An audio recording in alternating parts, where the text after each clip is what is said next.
और बाकी 68.9 करोड़ लोग वो हैं जो गरीब या फिर मिडिल क्लास से हैं।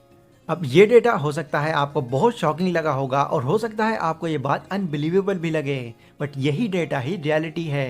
तो मेन क्वेश्चन अब यहाँ पर यही आता है कि आखिर इतना बड़ा डिफरेंस क्यों क्यों सिर्फ गिने चुने लोग ही कामयाब बन पाते हैं। तो इस चीज का एक बहुत ही सीधा सा जवाब है, अपने मेन काम को छोड़कर जब किसी इंसान के पास उसका फ्री टाइम बचता है तो वो उस फ्री टाइम को कैसे यूज करता है। ये एक बहुत ही बड़ा डिफरेंस है एक कामयाब और एक नाकाम इंसान में। नाकाम इंसान हमेशा अपना फ्री टाइम उन चीजों में ही यूज करते हैं जो इन फ्यूचर उनके किसी काम में नहीं आती। वहीं कामयाब इंसान अपने फ्री टाइम को भी यूटिलाइज करते हैं अपने आने वाले फ्यूचर को और सिक्योर और बेहतर बनाने के लिए। पर आखिर वो लोग ऐसा करते क्या हैं? इस वीडियो में मैं आपको कुछ ऐसे ही डिफरेंट कामों के बारे में बताऊंगा जो कामयाब लोग करते हैं अपने फ्री टाइम को यूटिलाइज करने के लिए, जिससे उनको आगे चलकर इसके पॉजिटिव रिजल्ट्स मिलते भी हैं। तो अगर आप भी अपने फ्री टाइम को गेम्स और सोशल मीडिया जैसी चीजों में बिता रहे हैं तो ये वीडियो आपके लिए बहुत काम की हो सकती है। इसलिए बिना किसी और चीज से डिस्ट्रैक्ट हुए वीडियो की एक एक बात को ध्यान से समझिएगा। हो सकता है आपको आपकी फ्यूचर सक्सेस का रास्ता यहीं से मिल जाए। So let's begin. Number 1, focus on health.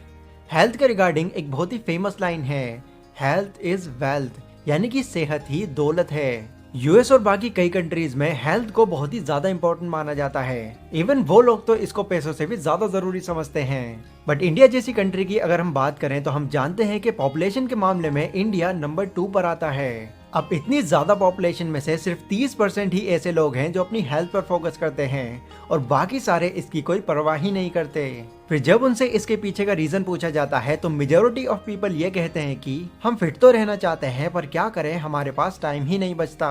But ये एक बहुत बड़ा मिसकंसेप्शन है, क्योंकि हेल्थ पर फोकस करने का ये मतलब नहीं है कि आपको जॉन सीना जैसी बॉडी और ऋतिक रोशन जैसे एब्स बनाने हैं, बिल्कुल नहीं। अगर आप थोड़ी बहुत भी एक्सरसाइज या मेडिटेशन कर लेते हैं तो ये करना भी आपके लिए इनफ होगा। एटलीस्ट इससे आपकी बॉडी एक्टिव रहेगी और लंबे टाइम तक सेफली फंक्शन करती रहेगी।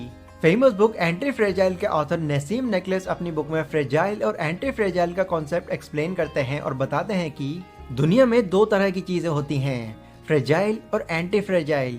फ्रेजाइल यानी कि वो चीजें जिस पर अगर आप कोई प्रेशर देते हैं तो वो फौरन टूट जाएगी, बट वो चीजें जो प्रेशर देने के बाद भी और ज्यादा मजबूत हो जाती हैं वो एंटी फ्रेजाइल होती हैं। आप अपना फोन लेते हैं और उस पर जोरदार डंडा मारते हैं तो वो फोन आपके एक शॉट में ही टूट कर चकनाचूर हो जाएगा।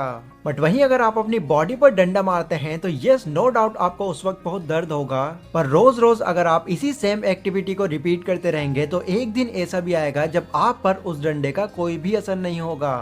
क्यों? क्योंकि हमारी बॉडी एंटी फ्रेजाइल है। इस पर अगर आप कोई प्रेशर डालने की कोशिश करोगे तो ये और मजबूत हो जाएगी। अब इससे मेरा ये मतलब नहीं है कि आप अपनी बॉडी पर डंडे मारना शुरू कर दो। ये तो बस एक कॉन्सेप्ट है जो ये बताता है कि अगर आप अपनी हेल्थ पर थोड़ा ही सही पर ध्यान देना शुरू कर देते हैं तो ये आगे चलकर हमारी बॉडी के लिए बहुत बेनिफिशियल साबित हो सकता है। और जैसा कि मैंने अभी बताया, इसके लिए आपको हेवी वर्कआउट ही करना होगा, ऐसा जरूरी नहीं है। सिर्फ 20 से 30 मिनट की एक्सरसाइज भी इनफ होगी आपकी बॉडी को लंबे टाइम तक मेंटेन करके रखने के लिए। नंबर 2,